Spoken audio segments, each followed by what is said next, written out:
La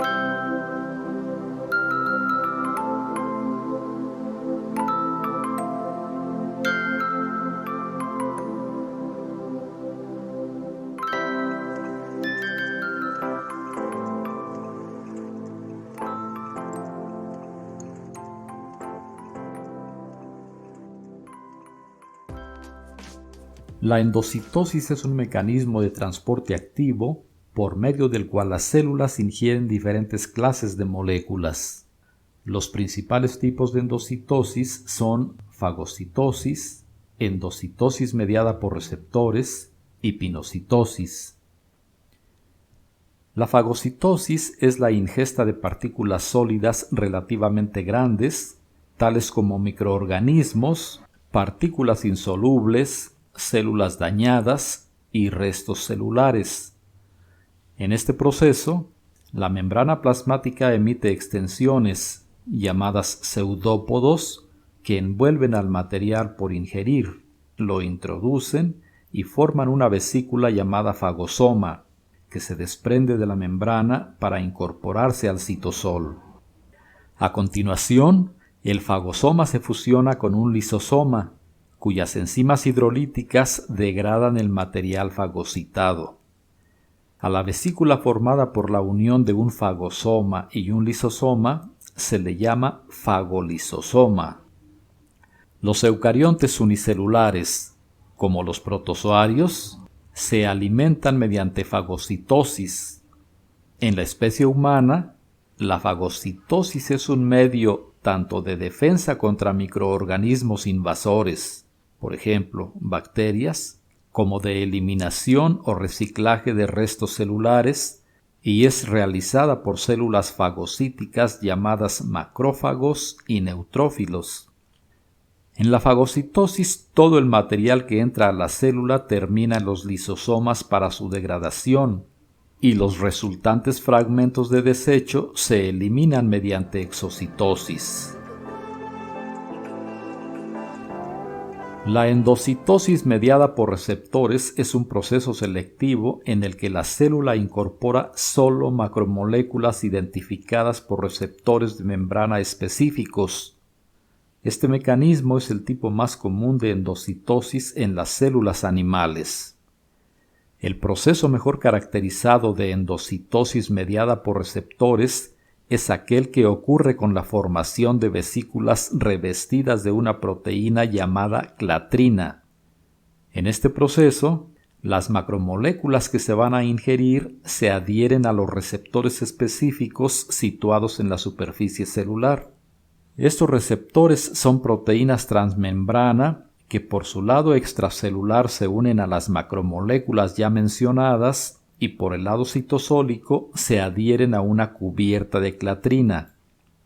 Una vez que las macromoléculas se unen a los receptores, el complejo formado por ambos componentes entra a la célula en forma de una vesícula revestida de clatrina.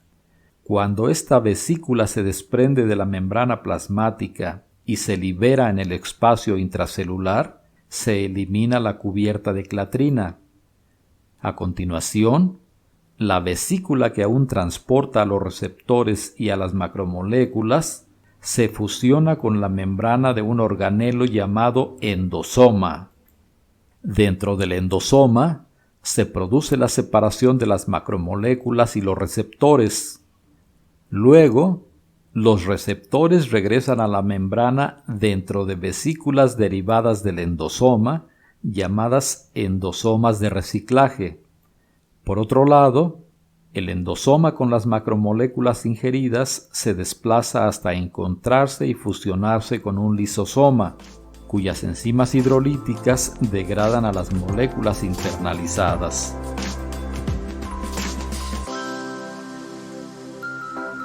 La pinocitosis es un proceso en el cual las células ingieren líquidos y pequeñas moléculas solubles sin hacer ningún tipo de selección.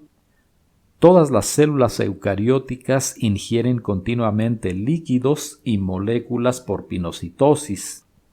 Tras captar el material del espacio extracelular, la membrana de la célula se repliega y forma una vesícula con el contenido ingerido, llamada vesícula pinocítica o pinosoma, la cual se fusiona a continuación con los lisosomas, que degradan las partículas, cuyo contenido se puede liberar para mezclarse con el citoplasma.